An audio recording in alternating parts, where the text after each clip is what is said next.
Hey there, Drowsy Historian here. Tonight we're heading somewhere truly dreadful. Not a battlefield or a torture chamber, but something far more personal. You are a woman in Whitechapel in 1888. Congratulations! You've been assigned the hardest difficulty setting in Victorian London. The pay is non-existent, the air smells like wet chimney smoke and spoiled meat, and every man who looks at you is either a threat, a preacher, or both. You share a bed with strangers, a street with pickpockets, and a city with something much worse. A killer who is very good at his job, and very bad for yours, which is trying to stay alive. So before the gas lamps flicker out, and your story is reduced to a chalk outline and a misspelled name in the illustrated police news, go ahead and like the video and subscribe. But only if you enjoy falling asleep to these grim bedtime stories. Leave a comment with where you're listening from and what time it is. I like knowing who's out there quietly unravelling with me. Now settle in, close your eyes, and don't look behind you. Let's begin. You wake up to the sound of coughing, not your own surprisingly, but someone else's, wet, phlegmy, and close enough to land in your hair. It's still dark out. Or maybe the window is just too soot-streaked to let in any actual light. The single candle stub burned out sometime last night, and you didn't have the coin to replace it.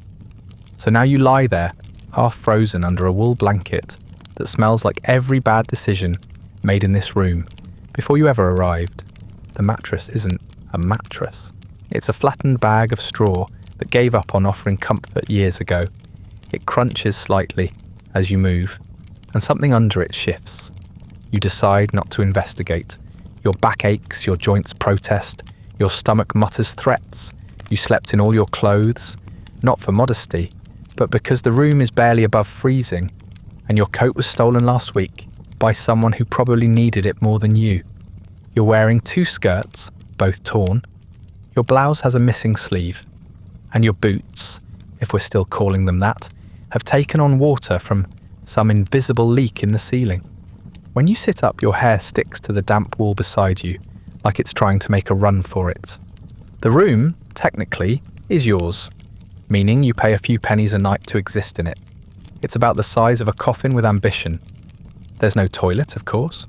That's down the hall, shared by 13 people, and cleaned approximately never. You get your privacy in the same way people get silence in a riot, by pretending really hard. The woman in the next room over has a baby that cries like it's narrating the end of the world. The man across the hall drinks until he forgets what doors are for. You know this because last week he mistook your room for his, and you're still not sure whether he was more embarrassed or angry about the mistake. You didn't ask to live in Whitechapel, no one does. But the rent is low, the landlords are blind to crime, and no one bothers asking what you did before you got here. There's no backstory required, just coin and the ability to duck. The streets outside are narrow, twisted things that feel more like alleyways than roads. Gas lamps throw long, flickering shadows across the cobblestones, and every surface feels damp, even in summer. The fog doesn't just hang in the air, it clings to your clothes and gums up your lungs. Sometimes it smells like smoke, sometimes sewage, and sometimes blood. You learn not to ask. You wash your face in a cracked basin with water that's been sitting since yesterday. It's cold enough to make your teeth ache. You chew a crust of bread that could double as a blunt weapon, left over from a street vendor who took pity on you, or mistook you for someone else. Either way, you're grateful. Breakfast is not guaranteed. Most mornings you run on tea if you can find a shop that lets you linger long enough for the steam to thaw your fingers. Sugar is a luxury, milk is a myth, hunger is standard. You don't own a mirror, a blessing really. There's no need to confirm what you already suspect. Your cheeks are hollow, your lips are cracked, your fingernails have grime under them that no amount of scrubbing will remove. You've aged 5 years in the last 12 months, but you're alive. For now, that's more than some women in your position can say, especially lately. You step into the hall, careful not to wake anyone, though the creaking floorboards have a personal vendetta. Someone has vomited on the stairs again. Someone always does. You sidestep it with the grace of experience. Outside, the city is already moving. Carts rumbling, children shouting, boots stomping in the muck. You wrap your shawl tighter around your shoulders and brace yourself for another day of walking the line between survival and disappearance. Because in Whitechapel in 1888, you don't get to coast. You hustle, you scrape, you exist in the cracks. You're not important enough to be protected and not invisible enough to be safe. You're seen just enough to be blamed. And lately, being a woman here doesn't just mean being poor or cold or tired. It means being hunted. But that comes later. For now, you force your legs to move, step by step, out into the fog, into London, into the waiting mouth of the city, which never stops chewing. Let's talk about your career prospects. Brace yourself because they're dazzling, in the way a train is dazzling before it hits you. You have options, technically, but they're all variations on a theme: exhaustion, injury, and the slow erosion of whatever dreams you foolishly brought with you to London. There's no such thing as a good job, just one that hasn't maimed you yet. The factories are always hiring, which is Victorian for "we expect some of you to die." You could work 12, maybe 14 hours a day, hunched over a sewing machine, in a dim room, thick with lint and grief. You'll breathe in cloth dust until your lungs resemble mothballs and develop a cough so persistent it starts to feel like company. If you're lucky, you'll just ruin your eyesight. If you're unlucky, the machine will catch your sleeve, or your hair, or your entire arm, and suddenly you'll be out of a job and short a limb. Management will step over the blood and ask someone else to finish your shift. If that sounds a bit too fast-paced, there's always the laundries. Wet linen, steam, and lye, a delightful trio that will blister your hands until they look boiled. You'll spend your days dragging soaked sheets through heavy rollers, burning yourself on cracked iron boilers, and wondering how it is that water can leave you so parched. The soap eats your skin. The heat steals your breath. Your nails turn black. You are paid pennies to develop arthritis early and die damp. You start dreaming about dry air the way others dream about romance or leisure, both of which are, of course, luxuries well beyond your pay grade. Perhaps you're the domestic type. Maybe you like the idea of living in someone else's house, cleaning someone else's mess and smiling at someone else's rudeness. You'll work as a maid, which means rising before dawn and collapsing long after dark. You will scrub floors until your knees ache, polish silver you'll never afford, and empty chamber pots that defy human biology. The mistress will hate you for being young. The master will leer at you for the same reason. If you're clever, you'll dodge his advances. If you're not, you'll be dismissed, pregnant, disgraced, and decidedly unemployed. And then there's the fallback option. The one always available, always waiting, always whispered about but never named out loud unless someone's angry. The streets. You can sell flowers or matches or rags, but those don't pay. Not enough. Not really.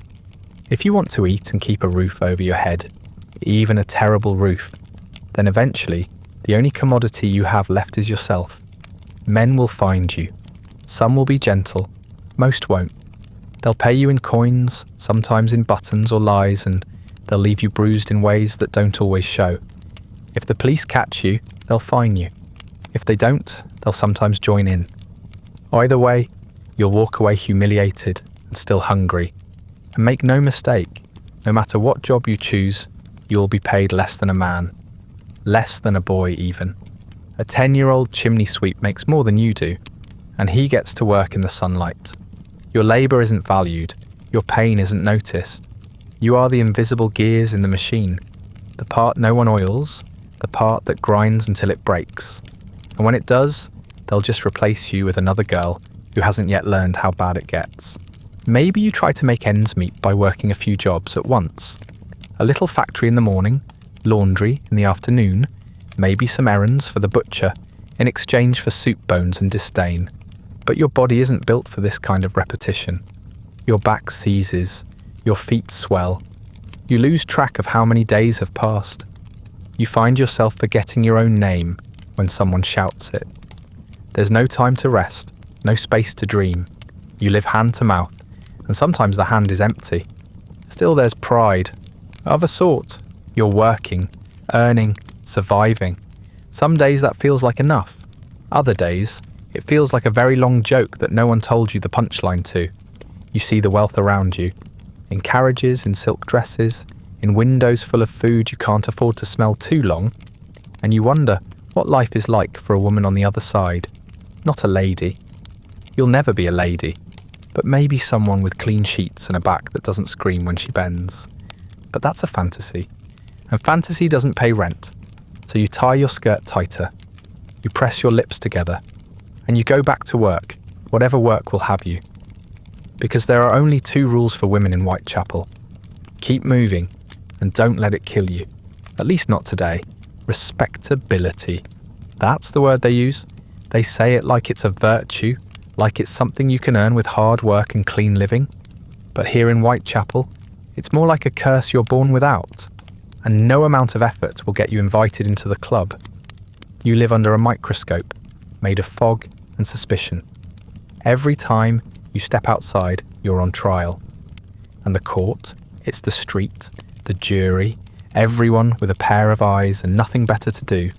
You try to dress decently because appearances matter. But you've only got 3 outfits, and all of them are stained with either sweat, soot, or someone else's bad choices. If you manage to find a ribbon for your hair or patch your skirt without it looking like a patch, you risk being mistaken for a woman on the game. The line between looking put together and looking available is invisible, ever shifting, and policed entirely by people who have no business making the rules. Walk with confidence and you're showing off. Walk with your head down and you're sneaking something. No matter how you move, someone assumes the worst, usually out loud. Men notice you, not because they respect you, but because they've decided you exist for their commentary. They catcall, hiss, or make obscene gestures. Some try to be charming, most fail. You learn to keep walking, to ignore them, to avoid eye contact, but even that's a problem. If you don't smile, you're frigid. If you do, you're asking for it. It's a game where all the rules are rigged, and the prize is not getting followed home. And then there are the women.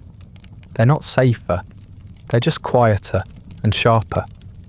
The older ones glare as you pass, clutching their baskets or their children, with a mix of pity and disapproval. The younger ones size you up like competition, even if all you're competing for is space on the pavement.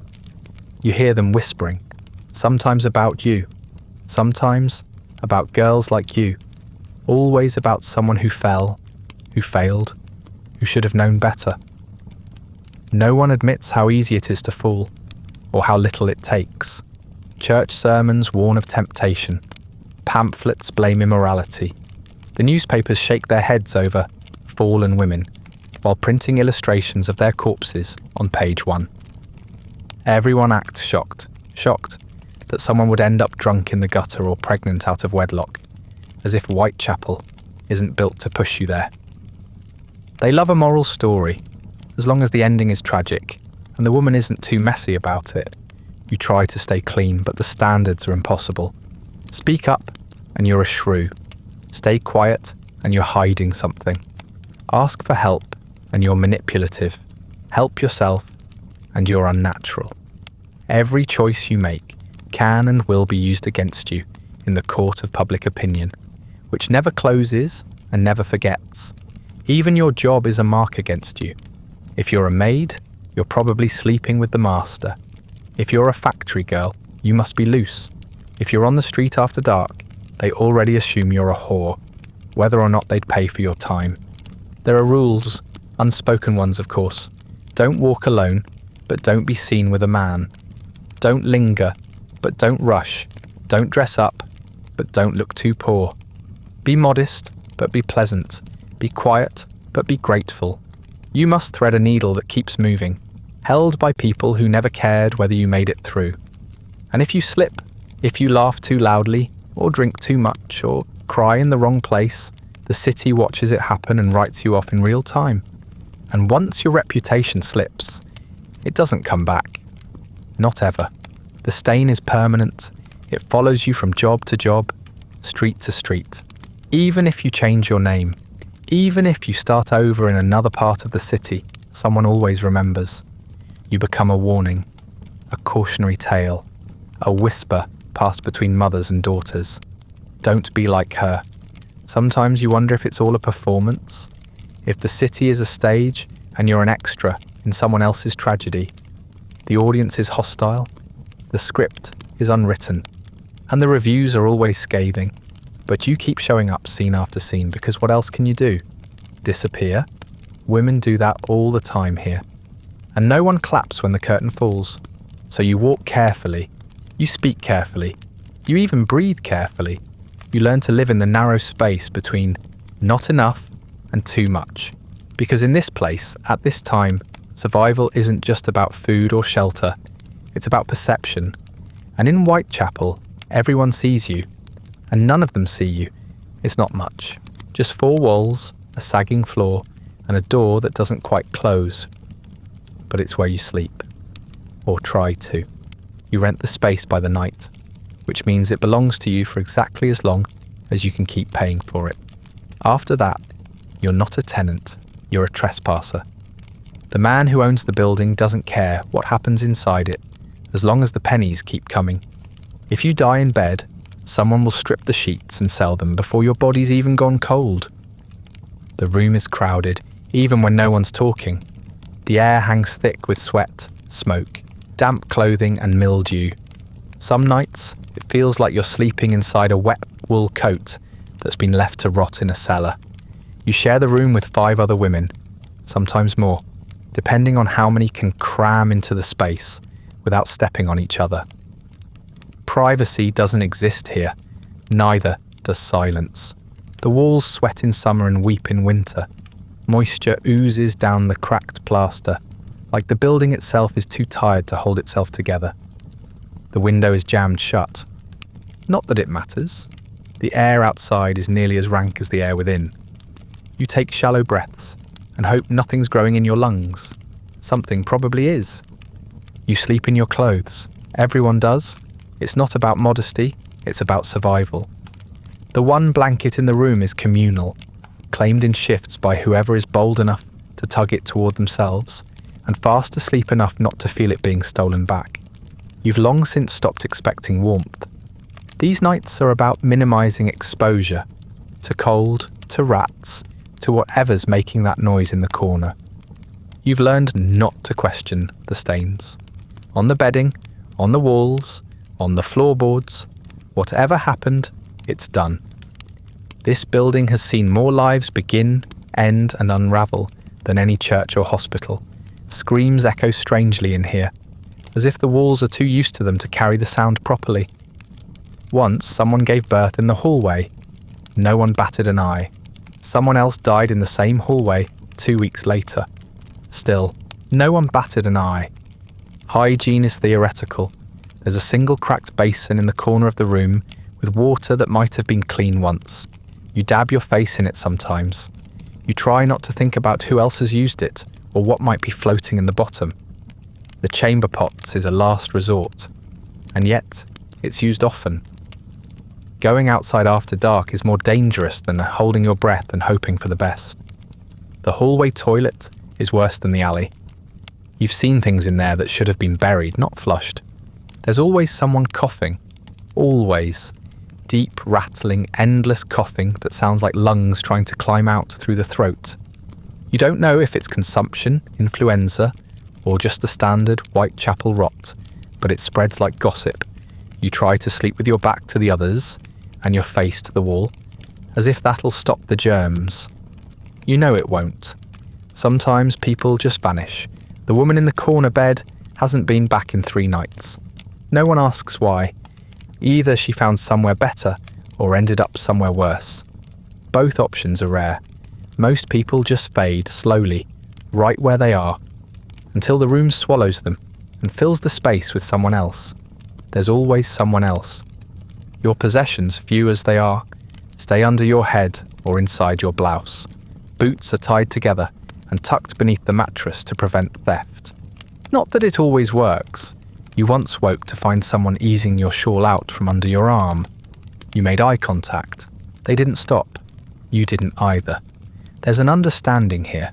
If it's not nailed down or bleeding, it's fair game. And yet, for all its horrors, this place is still safer than the streets. At least here, someone might notice if you scream. They might not help, but they'll notice. It's the thinnest kind of protection. But in Whitechapel, thin is all there is. These walls might be rotting, but they're still walls. You've slept outside before. You've felt what it's like to be completely unguarded. You'd rather take your chances with fleas and strangers. So you curl up, eyes half open, mind half alert, listening to the creaks and coughs and mutters of the night. You sleep just enough to function and not enough to dream. And when morning comes, if it comes, you rise again. Because in a place like this, survival means accepting that home doesn't mean comfort. It just means you're not dead yet. You don't remember the last time you felt safe. Not really. Not that passing sense of relief when a door locks behind you, or the flicker of calm when a crowd disperses. But actual safety, the kind that lets your shoulders drop and your breath slow. That feeling doesn't exist here. Not for you. Not in this life. Not in this body. You're a woman in Whitechapel, and that means danger is your default setting. It starts with the small things. The way a man's eyes linger too long when you pass by. The way his hand brushes your hip when there's plenty of space on the street.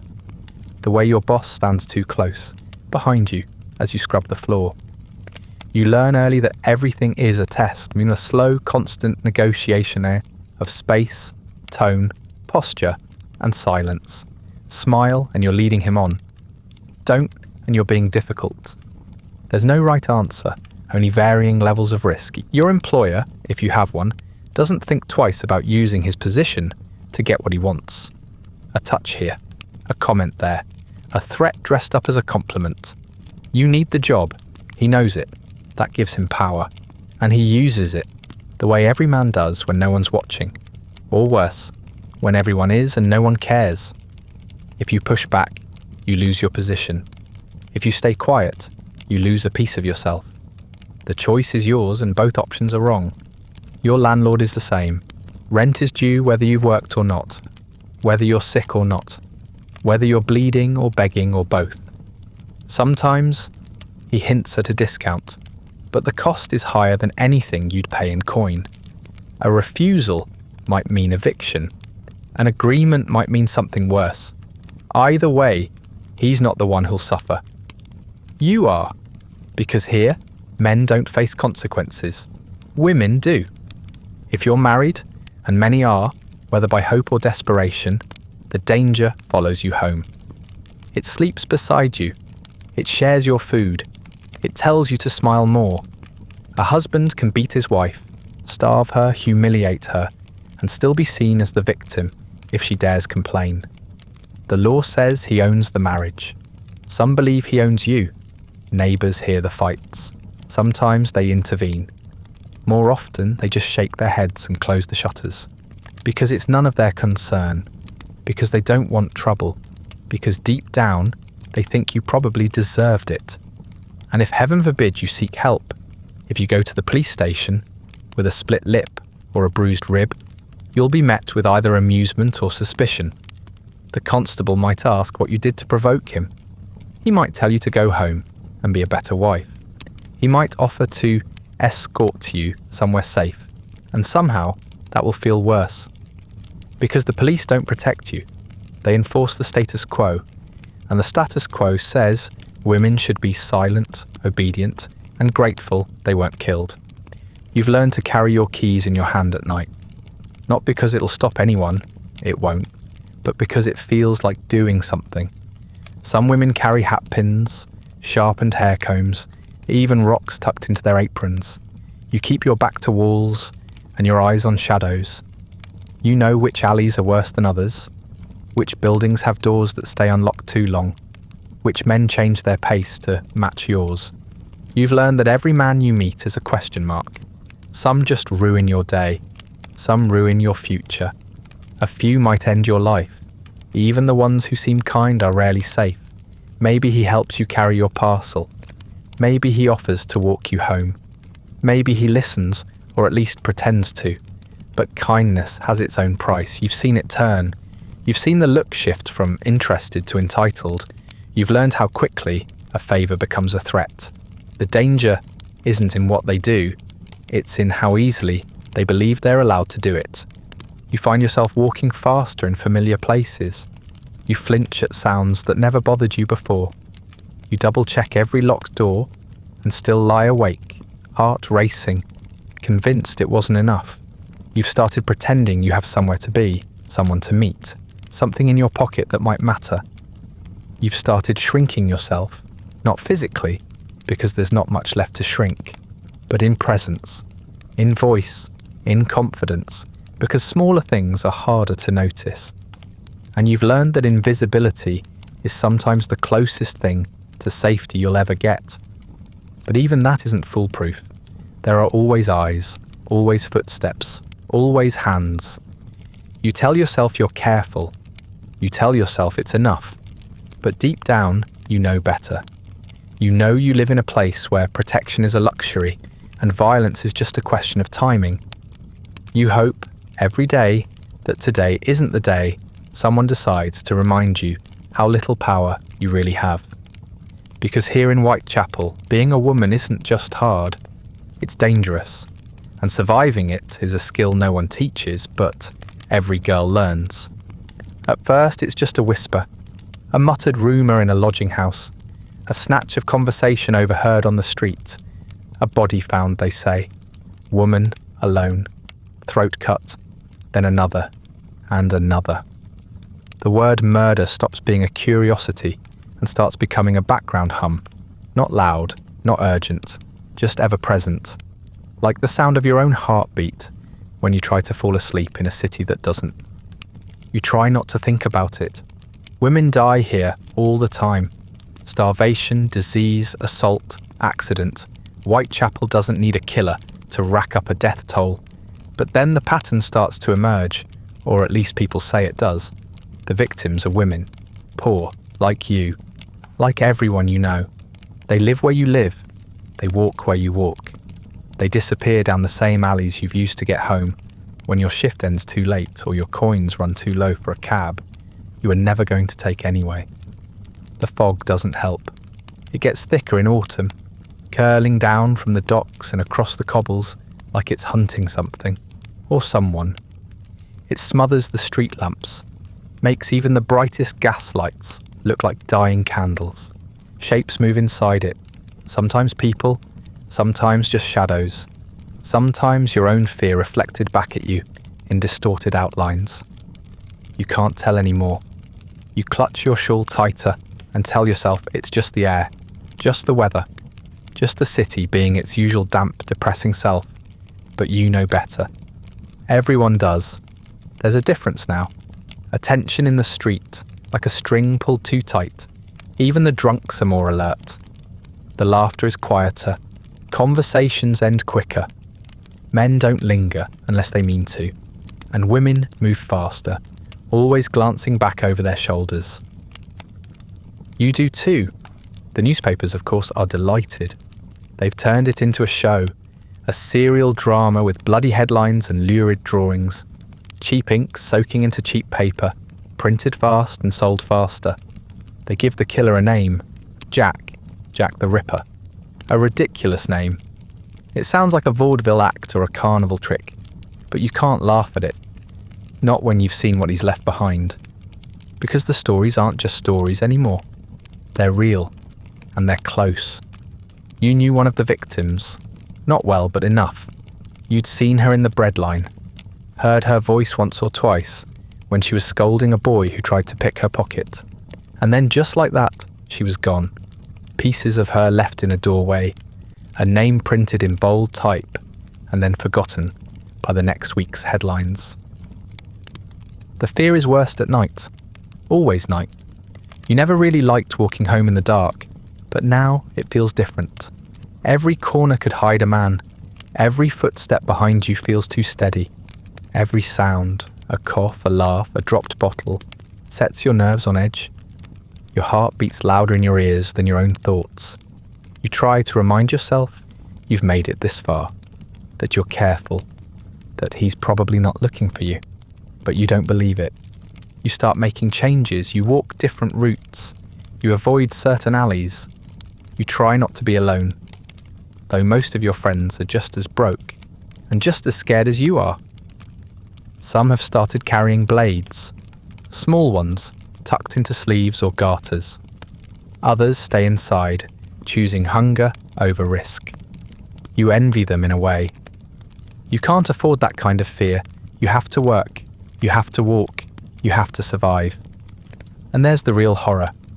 Not that a man is out there killing women, but that no one is stopping him. The police are always a step behind, when they bother stepping at all. They issue statements, they offer vague assurances, they patrol after the bodies are cold and the ink is dry. But you've seen how little they care.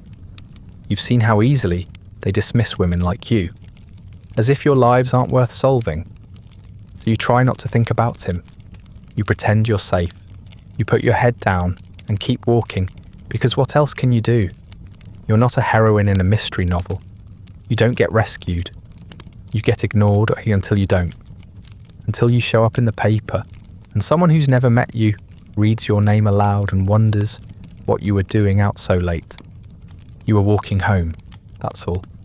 And now, every time you do, you wonder if tonight's the night someone follows you. If the fog will swallow your footsteps. If your face will be drawn in charcoal by someone who never knew you, captioned with your age, your name, and a phrase like known to frequent the streets. As if that's all you ever were. Because now, in Whitechapel, survival isn't just about food, rent, or sickness. Now it's about silence, shadows, and the sickening realization that fear has a name. And he's not done yet. You don't realize how many names you've memorized until they start showing up in headlines. Not queens, not actresses, just women. Poor ones, familiar ones. At first it's unsettling, then it's routine. You read the paper and feel the slow, sinking recognition that the city is turning women into ghosts faster than it can bury them. Some you'd seen in passing, some you knew by name, some you didn't know at all. But still, their faces live somewhere in your memory. You start keeping a list. You don't know why. Maybe it's superstition. Maybe it's guilt. Maybe it's just that no one else seems to be keeping track. Mary Ann Nichols. That name comes first. A woman with a round face and tired posture. You don't remember if you ever spoke to her, but you remember her walk. Heavy, uneven, like every step hurt a little.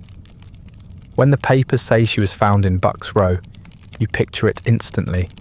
You've walked it a dozen times. You hate how easily you can imagine where her body landed. The headlines say she was drunk, as if that explains something, as if it justifies the way her throat was cut, or the wounds below it. Then Annie Chapman. Her name's harder to ignore. She stayed in the same lodging house as a friend of yours. You saw her once, angry and flushed, shouting about a stolen handkerchief. She had a sharp voice and sharper eyes, the kind that saw through everything, even you. And now, according to the paper, someone opened her like a butcher does a pig. The people gossip about it while eating breakfast. You listen, sickened, while a man comments on how gruesome but fascinating it all is, as if it's a penny dreadful, and not a real woman whose face he could have passed on the stairs. Elizabeth Stride is next. You hear her name and feel a little spark of recognition, like a match flaring in a storm. You'd seen her selling flowers near Burner Street. She used to hum when no one was buying, as if she had to fill the silence with something. The press argues about her. Some say she's not one of his, that her wounds weren't the same. Others say she fought back, which in this city is treated less like bravery and more like a breach of etiquette. Either way, she's still dead. That's the part people seem to forget. Then Catherine Eddowes. Her story hits hardest. She was funny. Not polite funny, but real funny. Rude, loud, quick with a comeback. You'd heard her joke once that if she ever got famous, it would be for something stupid. And now she is. The papers say she was released from custody just before she was found. You wonder if she knew, if she stepped out of that cell and felt it in her bones. The photographs of her corpse circulate quickly. You try not to look, you fail. You wish you hadn't. You wish someone had stopped her. You wish the world felt sorry instead of intrigued. And finally, Mary Jane Kelly. Younger than the others. Prettier, if you believe the report. Which you don't, because beauty doesn't keep you safe. It just gives them another reason to talk. She lived in a room, a real one, with a door that locked.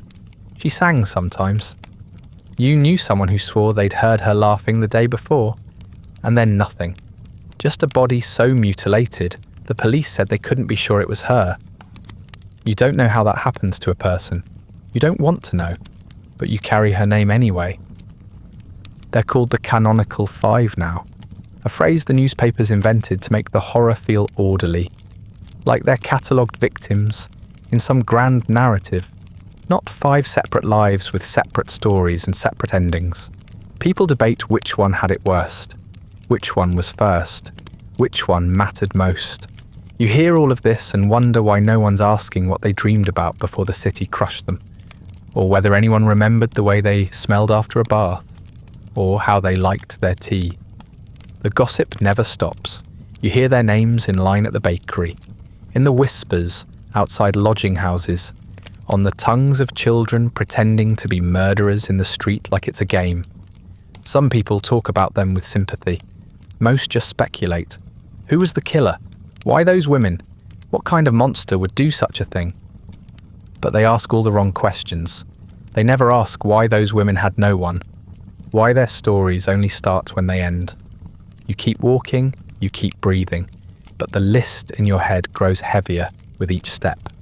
Nichols, Chapman, Stride, Eddowes, Kelly. You don't say them aloud, but you don't forget them either. Not like everyone else already seems to. And sometimes late at night, when the wind sounds too much like footsteps and the fog presses too tightly against the windows, you wonder if someone else is already preparing to add your name to the list. A final note in someone else's story. Not a headline, just a name, just another woman they almost remembered.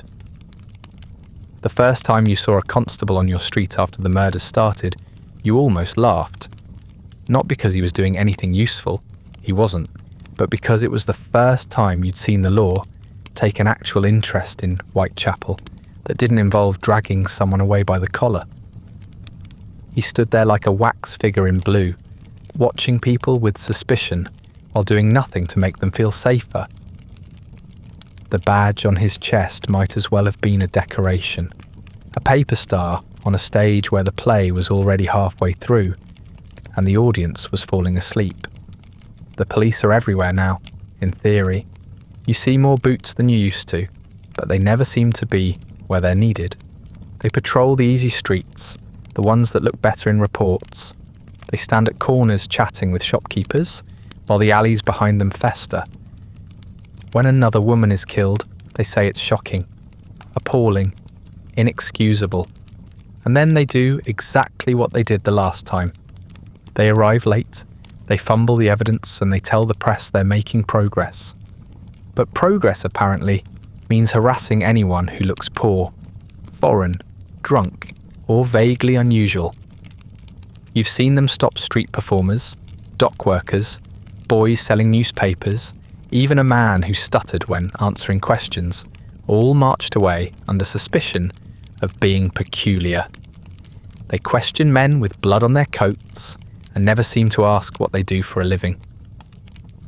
Butchers walk free. Surgeons walk free. Gentlemen always walk free. They never seem to be suspects, only experts. You've heard of the witnesses. They change every week. One says he saw a man in a tall hat. Another swears the killer wore a red scarf. Someone else claims it was a policeman himself. The press loves it. They print it all without blinking, each headline contradicting the last. One man admitted he lied just to get his name in the paper and maybe a free drink. They printed his statement anyway. Accuracy isn't the goal. Sensation is. The crime scenes are a mess. People swarm them before the bodies are even removed. Onlookers step over blood and cigarette butts to get a better view. There are no barricades, no cordons, just curious faces leaning in, breathing over the corpses of women no one bothered to protect when they were still alive. You heard that someone tried to sell a piece of cloth from one of the scenes. Called it a souvenir. That's what you are now, memorabilia. The detectives, when they speak, sound like men inventing answers as they go. They throw out names like confetti, Montague Druitt, Aaron Kosminski, some mysterious foreign doctor who's probably made up. They argue about handwriting samples and anatomical skill. They hold meetings, sketch theories, shuffle papers. Meanwhile, women die. Quietly, predictably, in the same few streets. It's not that the police can't stop him. It's that they never cared enough to learn how. You've watched women get questioned, victims who lived, or almost did. The tone is always the same. What were you doing there? Why didn't you scream? Were you drunk? Were you working? They never ask what the man looked like, how he moved, how he made them feel. They don't care about the answers. They care about the story they're already planning to tell. The police commissioner is under pressure now. His name's in the papers nearly as much as the killer's. But pressure doesn't mean action. It means appearances. It means photo ops and vague statements. It means calling in outside help, so they can say they're being thorough. They've even consulted clairvoyants and palm readers. You wish that were a joke. It isn't. When the system fails completely, it reaches for magic. You are not a priority. You're not even a person to them.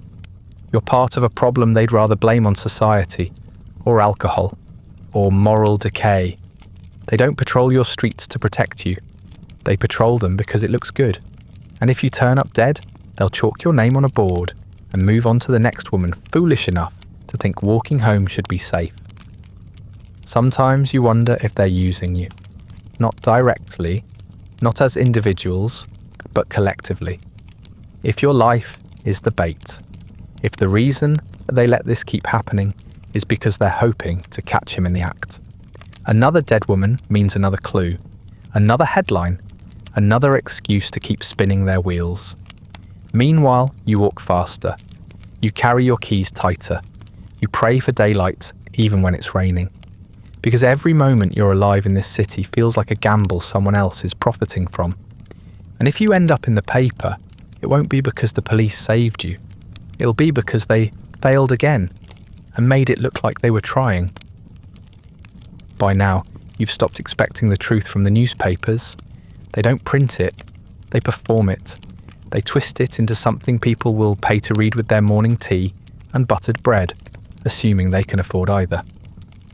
The murders have become front-page fixtures, not because the victims mattered, but because the spectacle does. Panic sells, and Whitechapel, once a blur of smoke and survival, is now a stage lit by gaslight and soaked in ink. It starts with names. The victims had them, of course, but those are quickly replaced with labels. Another unfortunate, a woman of the streets, a well-known character in the area. You read your own life erased in those phrases. The details are vague unless they're gory. And if the body was particularly brutalized, which they all are now, the descriptions go on for paragraphs. The editors call it necessary reporting. You call it desecration. Then the killer gets a name, Jack the Ripper. You don't know who came up with it. Some say it was the police, others blame the journalists. But suddenly, he's not just a murderer. He's a character, a legend, a brand. The press prints letters they claim he wrote, signed in red ink with a flourish, as if the man who rips women open has a sense of dramatic timing and penmanship. You suspect half of it's made up. Doesn't matter. It sticks. The public eats it up. The letters are published with flair. Blood-red headlines, mock handwriting, even fake stains. Some say he's taunting the police. Others say he's promising more bodies. You read them once and feel sick. You read them again and feel worse. Because whether they're real or not, they're working. People are talking about him more than the women he kills. They know Jack.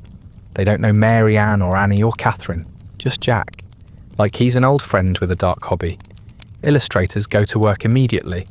They sketch the crime scenes with obsessive detail, using descriptions from witnesses and whatever their imagination supplies. You see your own lodging house in the background of one. Another shows a woman with her throat cut, eyes wide open, blood spilling down a gutter you recognise.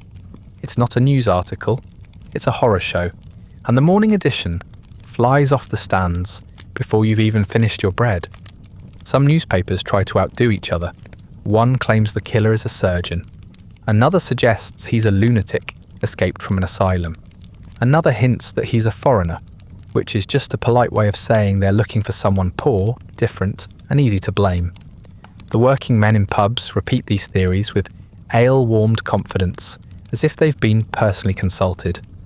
Meanwhile, you sit quietly, drinking water because gin is too expensive and sleep is too risky. You wonder if the killer reads the papers, if he likes the attention, if he folds them neatly and circles his own name in pencil, or if he laughs at the idea of being named at all because he knows no one will ever really find him. You wonder if he walks past newsboys shouting headlines and smiles to himself, knowing they'll scream louder the next time he kills.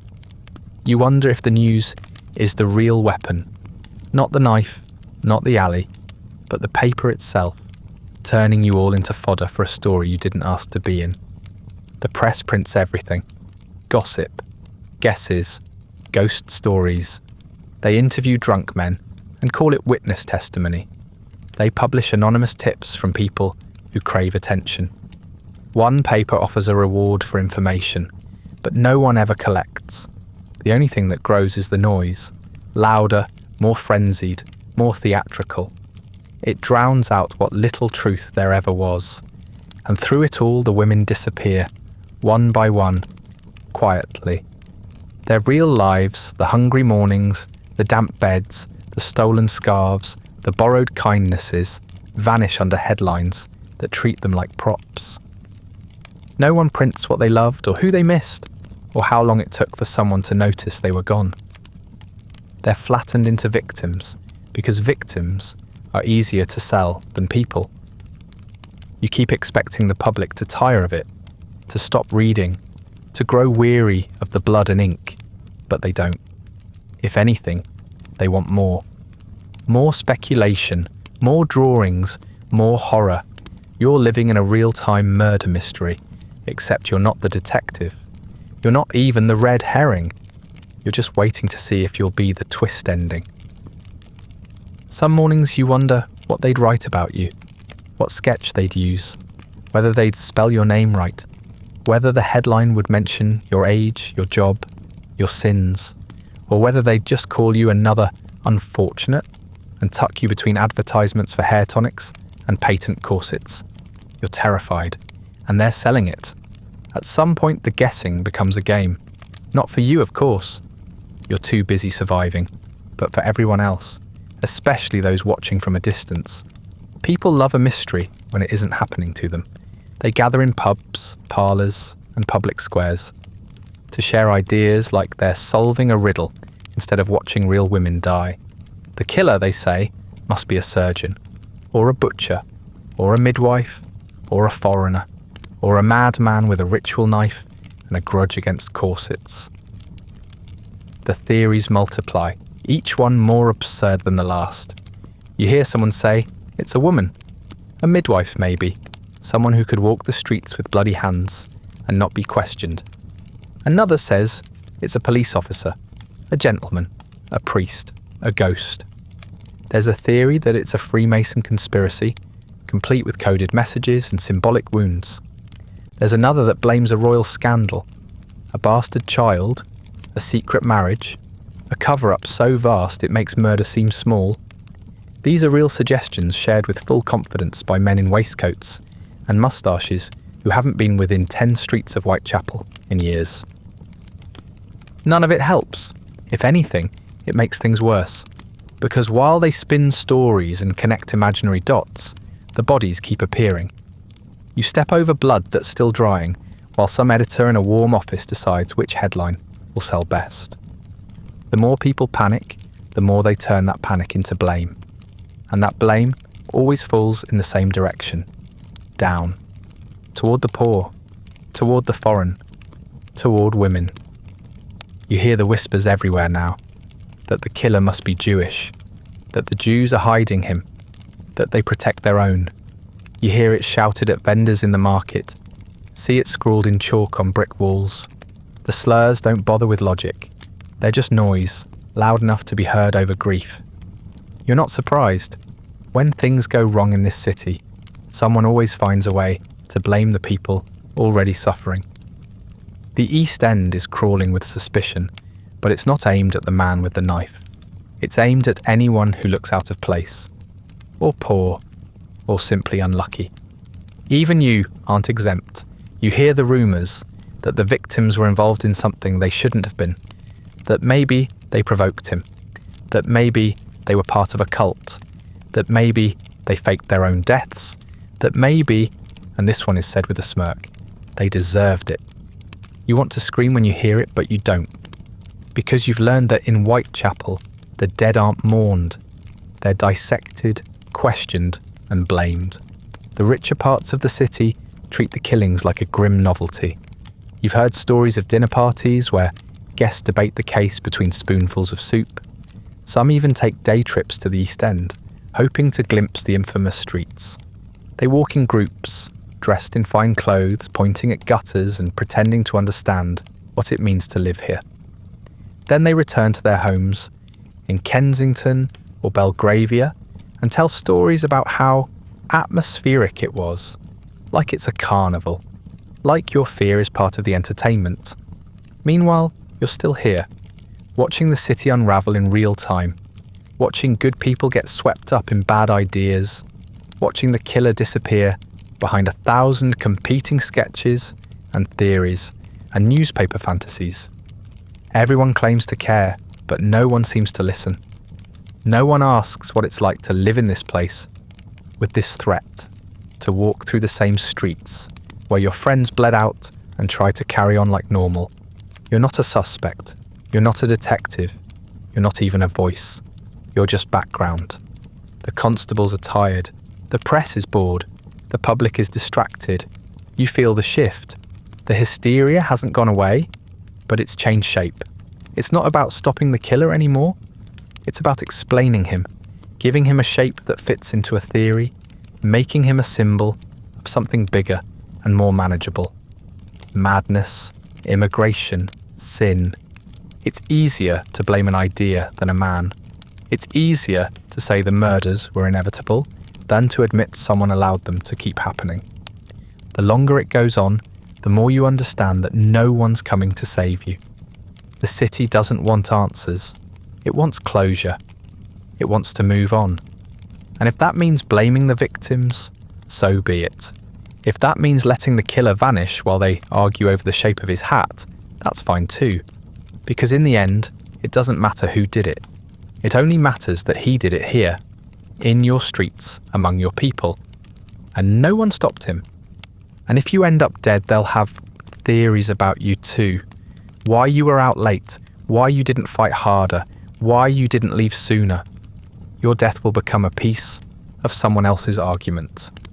Your name, another footnote in a case that's never really been about justice. Just spectacle. Just noise. Just another chapter in a story written by people who were never in danger to begin with. If a man doesn't kill you in Whitechapel, there's a decent chance the doctor will finish the job for him. Not on purpose, of course. That would imply a level of competence and intent the average Victorian physician doesn't consistently possess. No, the danger comes dressed in white aprons and clumsy hands, usually accompanied by the smell of carbolic acid and the faint sound of someone screaming behind a curtain. Here, medicine isn't a cure, it's a gamble. You go to the clinic when you absolutely have to, not before. You've seen the inside, the rusted tools laid out like cutlery, the half-scrubbed floors, the nurses with their sleeves rolled up and their patients rolled down.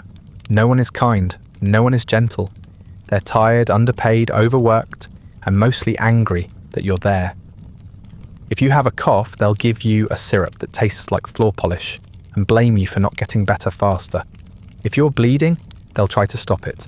But don't ask how or with what. You'll regret it. Pregnancy is the most common reason women end up on the table. It's also the one most likely to get you killed. Midwives handle most births, and some of them know what they're doing, others don't. It's hard to tell who's qualified and who just owns a clean towel and a strong stomach. If the birth goes well, you might walk away with a child and all your organs intact. If it doesn't, well, there are a lot of graves in this city that read simply, "Wife and infants." Hospitals don't make it better. They're the last resort, not the first.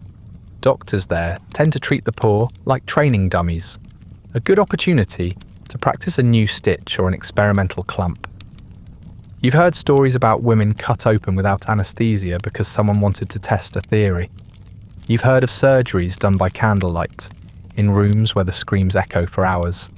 And you know that if anything goes wrong, which it will, they'll shrug and blame your constitution. There's no privacy, no dignity, just judgment. Always judgment. If you're sick, it's probably your fault. You didn't pray hard enough. You weren't clean enough. You worked too much or not enough. You stood in the cold. You laid down with the wrong man. You existed in the wrong body, at the wrong time in the wrong place. Everything is a moral failure dressed up as a medical one. And if the doctor doesn't shame you, the medicine might. Some of it works, most doesn't. Laudanum is cheap and common, a sticky, bitter opiate that dulls pain and numbs thought. You've taken it once or twice, when the pain outpaced your pride. It helped briefly, then it didn't.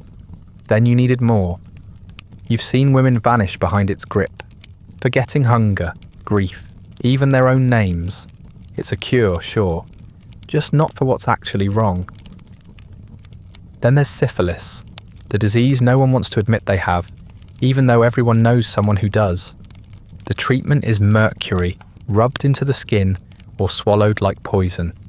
Which it is, your gums rot, your hair falls out, you sweat and shake and hallucinate. And maybe, if you're lucky, the disease dies before you do. If not, it eats your brain, and you die raving, eyes wide and teeth gone. And still, somehow, people claim it's better than the shame of having it. Mental illness, or what they call it, is worse. You don't need to be mad to be committed.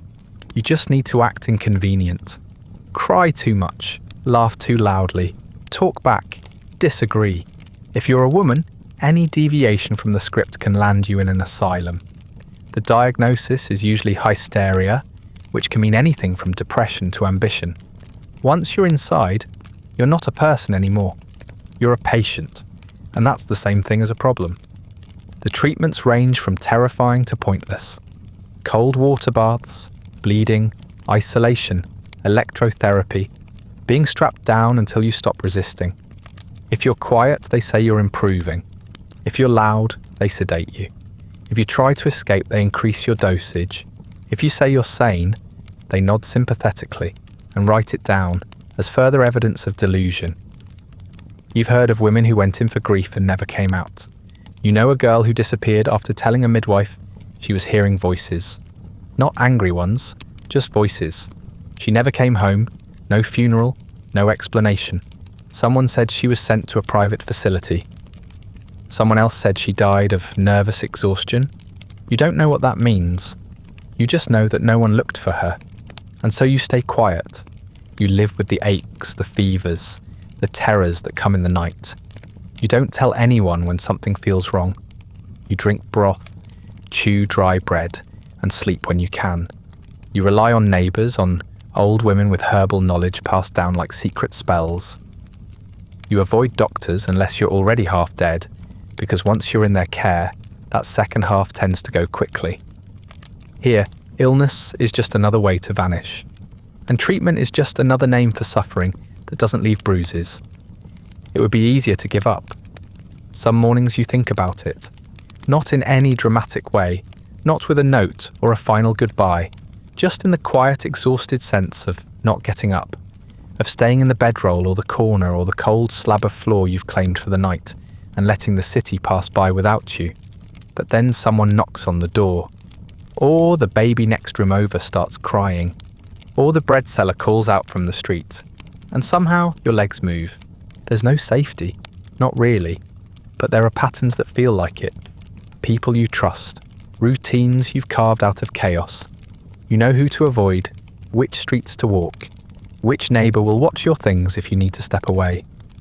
You know who's had your back before, and who will again.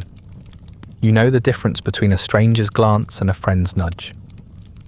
These things don't protect you, but they keep you upright. And sometimes there are women, real ones, strong ones, not the ones from the papers, not tragic or scandalous or reduced to headlines, but flesh and breath and fire. They are midwives who've seen 100 births and can deliver a child in the dark with nothing but their hands and a prayer.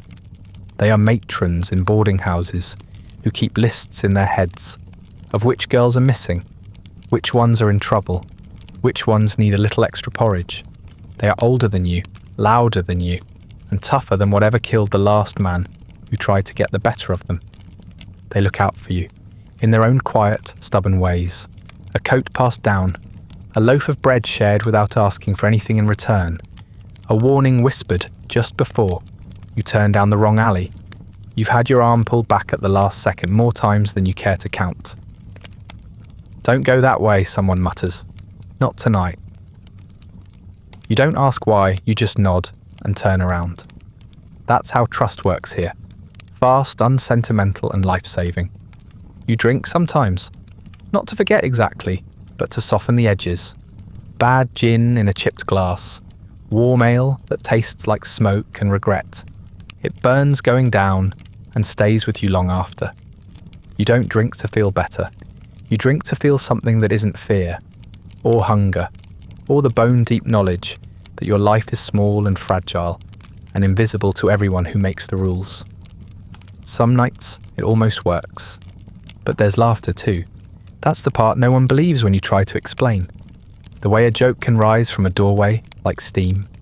The way a group of women sharing one meal can laugh like they're at a feast. The way someone falling in the street, not hurt, just flustered, can send a whole group into giggles so loud the landlord threatens to evict them all. You laugh at things that aren't funny. You laugh because you have to. Because if you don't, you'll crack. You learn to celebrate small victories. A pair of dry boots, a shift that ends early, a landlord who forgets to collect rent. You find joy in the absurd, in rats chased from a pantry, in children drawing chalk outlines of constables instead of corpses, in overheard gossips so wild it can't possibly be true, but you pass it on anyway because it makes someone smile. You take care of the girls around you when you can. Share food, watch children, patch clothes, sit beside them when they're sick. No one here has enough, but somehow there's always something. You give what you can and receive what you didn't ask for. It's not charity, it's survival. It's a system, a quiet one, a sacred one. Built woman by woman, day by day, in the cracks where the rest of the world isn't looking. You remember the ones who didn't make it, not with candles or prayers, although sometimes those too, but by telling their stories, by keeping their names in circulation, by recognising their shoes in the second-hand shop and whispering, "She used to dance," by pointing out the corner where she stood and saying, "That was her spot." You keep them alive the only way you can, by refusing to let them vanish. You're not safe, you know that, but you're not alone either, and that counts for more than you'd expected. You've seen how fast kindness spreads, even in a place like this. You've seen how a loaf of bread turns into a meal for 5, how a warning shouted in the dark becomes a net that catches someone who would have fallen. How women, beaten down, tired, afraid, still reach out to each other with open hands. You survive, not because you're strong or smart or lucky. You survive because someone else helped you once. And now you help someone else. It isn't fair, it isn't enough, but it's something. And in Whitechapel, something is more than most people get. You've walked this way 100 times before, maybe more. The street isn't marked on most maps, but your feet know it by memory. The dip in the cobblestones that catches your step, the crooked gutter where rain always pools, the door with the missing knob that someone stuffed with rags last winter. It's a narrow cut-through between 2 rows of buildings, quicker than the main road, and usually quiet. You always move fast through it, out of habit more than fear, but tonight feels different. It starts with nothing, just silence, the kind that presses in on your ears and makes every breath sound too loud. You look up and see the gas lamp flickering weakly at the far end of the lane. The light sways like it's second-guessing itself. The fog is heavier than usual, thick, low, hugging your ankles. You tell yourself it's fine, that the weather is just being dramatic, that you're tired and imagining things. And then you hear it, footsteps, not yours, not an echo, behind you. They're soft, measured, not hurrying, just close enough to notice, just steady enough to feel intentional. You slow down slightly. So do they. You speed up. They stay with you. Your stomach tightens, not all at once, but in a slow, creeping way, like something cold sinking down through your ribs. You don't want to look back. Looking makes it real. Looking confirms something is there, or worse, confirms there's nothing. That the fear is yours alone, growing like mold in the back of your mind. But you can't help it. Your body betrays you.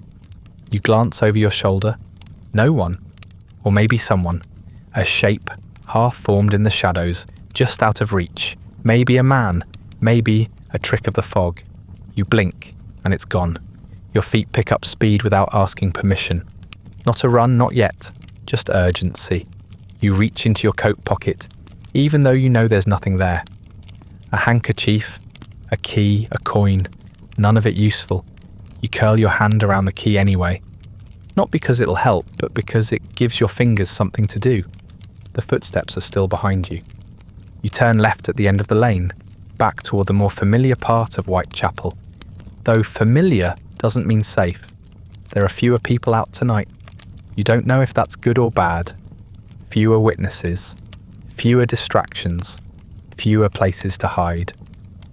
You pass a shuttered bakery, a boarded-up alehouse, a stack of crates that someone once called home. You look for open doors, lit windows, anyone awake, and find nothing. The footsteps pause when you do, resume when you move again. You tell yourself it's fine, that it's just someone else walking home, that not everyone in London is dangerous. That fear is a habit now, one that rattles inside you like loose change, always ready to spill. You tell yourself a lot of things you don't believe. You take a shortcut you haven't used in weeks, a narrow passage behind a butcher's shop, the kind of place that smells like meat and metal even in the dead of night. Your boots scrape against broken glass. You whisper a curse under your breath and keep going. The fog follows.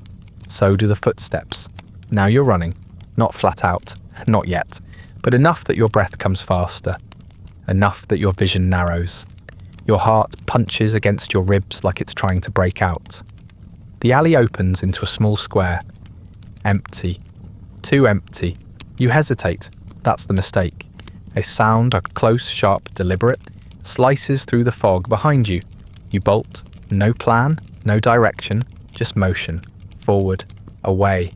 You don't care if someone sees you. You don't care if you trip. You don't care if you scream. Your legs carry you through streets you barely register. Past people who don't look up. Past windows that don't open. Past safety that isn't real.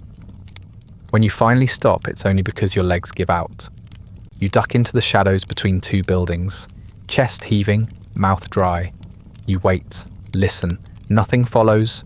No footsteps, no voice, no knife. Just the distant clatter of a cart and the low moan of wind between bricks. You stay there for a long time. Eventually, you stand. You keep moving. Because you have to. Because standing still feels like surrender. Because fear won't kill you. Not yet. Not tonight. But the worst part isn't the running. It isn't the sound or the dark or even the certainty that something was there. It's the fact that you still don't know if anyone was. And in Whitechapel, that's enough. You didn't die. That's what people would call the good news. You're still here, lungs working, heart thudding along, feet sore but functioning. You get up in the morning. You go to work. You eat what you can. You move through streets that should feel familiar, but now seem hollowed out, like the city itself has shifted a degree sideways while you weren't looking. You're alive, and it's not the relief people think it is. Because you remember everything. You remember every sound that wasn't quite right, every shadow that stretched too long. Every night your hands shook while trying to unlock your door fast enough, pretending you didn't feel like someone was watching. You remember names, faces, places where the blood didn't wash away as easily as everyone said it would. You carry them with you, stitched into the lining of your coat like a secret. They never fade. No one asks what that feels like. People assume survival is some kind of gift, as if living through horror means you've won. But survival has no ceremony, no fanfare. You're not congratulated or recorded. You're not treated like a witness. You're treated like luggage someone forgot to lose. You made it, and now you're expected to keep going. Quietly, gratefully, as if survival didn't come at the cost of whatever softness you had left. The headlines have moved on. The public has moved on. Even the police, tired, embarrassed, unwilling to admit they failed, have gone quiet. The killer might still be out there, but people don't whisper about him the way they used to. They talk about other things now. Elections, theatre, a scandal in the West End. The murders are becoming memory, then myth. You watch them decay in real time.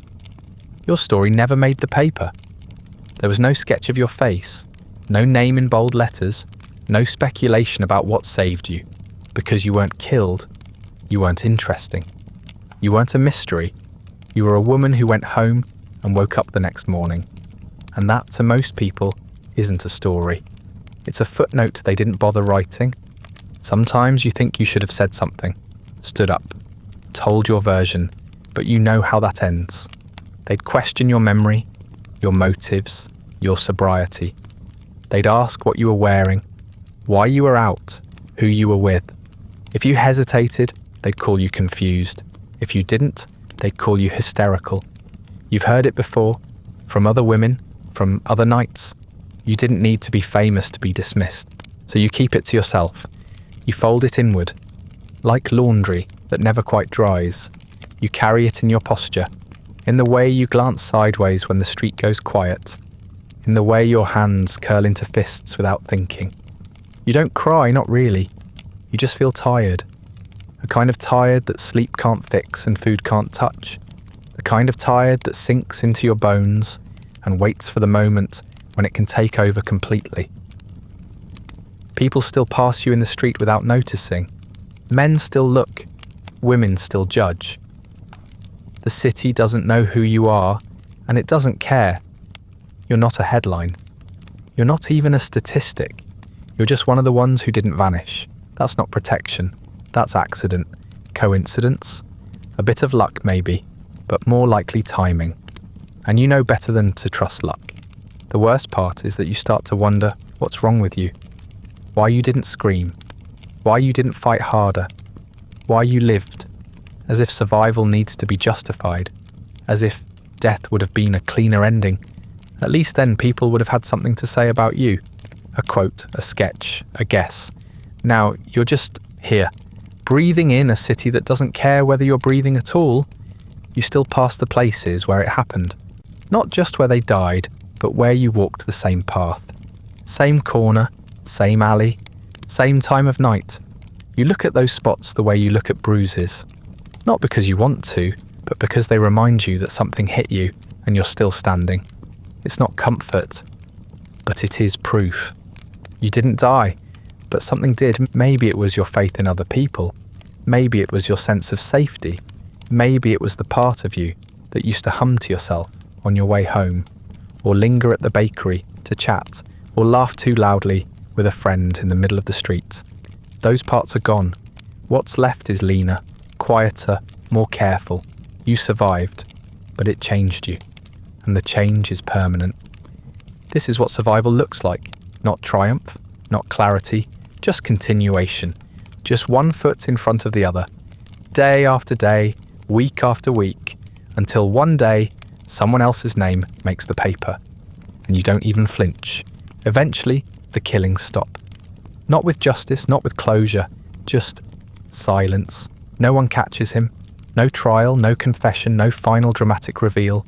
He simply disappears. Maybe he moved on. Maybe he died.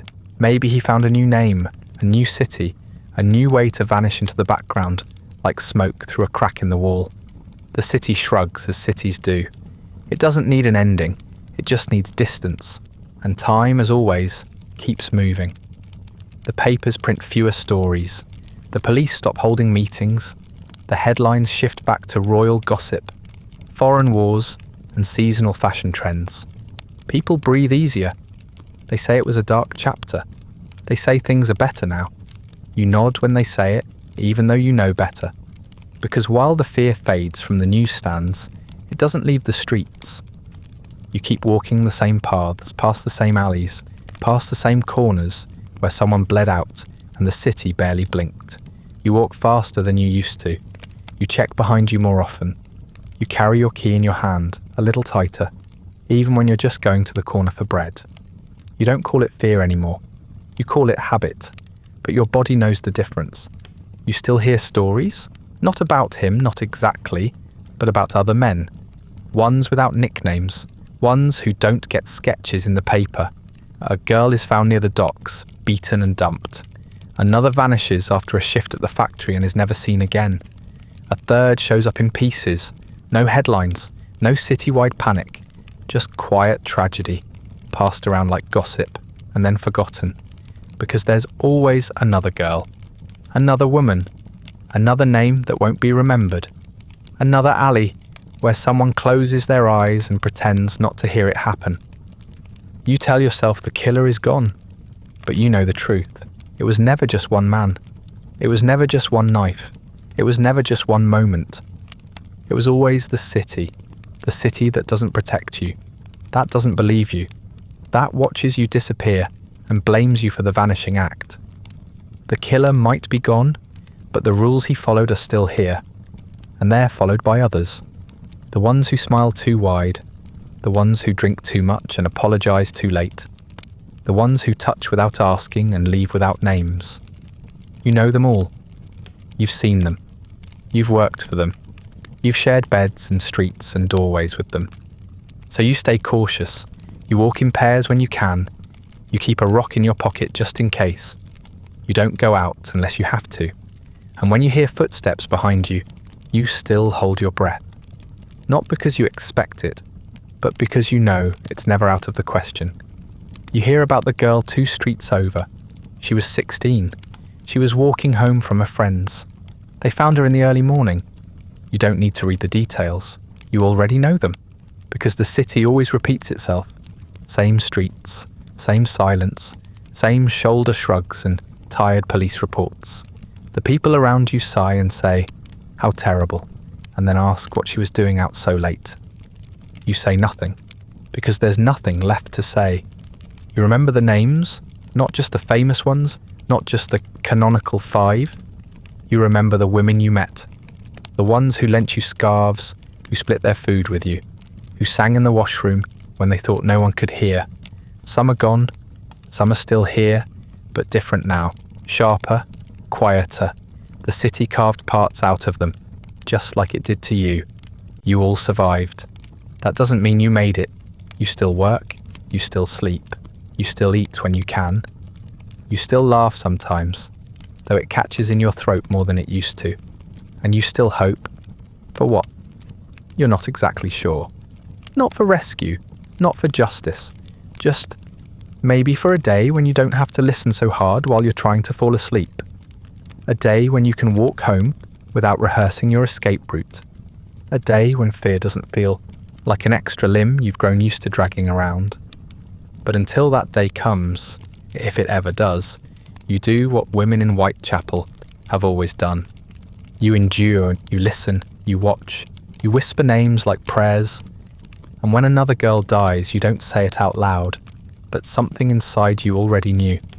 The danger never left, it just got quieter, just long enough for people to pretend it was gone, but you never stopped hearing it. That's the end of tonight's slow, gaslit nightmare, where you survived fog, fear, poverty, moral judgment, and a city that watched women die and called it mystery. You lived somehow, though you're not sure that's the triumph people make it out to be. If you're still awake, feel free to like, subscribe, and leave a comment about which part of Victorian London would have broken you first. The alley, the clinic, or the headline that misspelled your name. Sleep well, and maybe double check that your door's locked, just in case.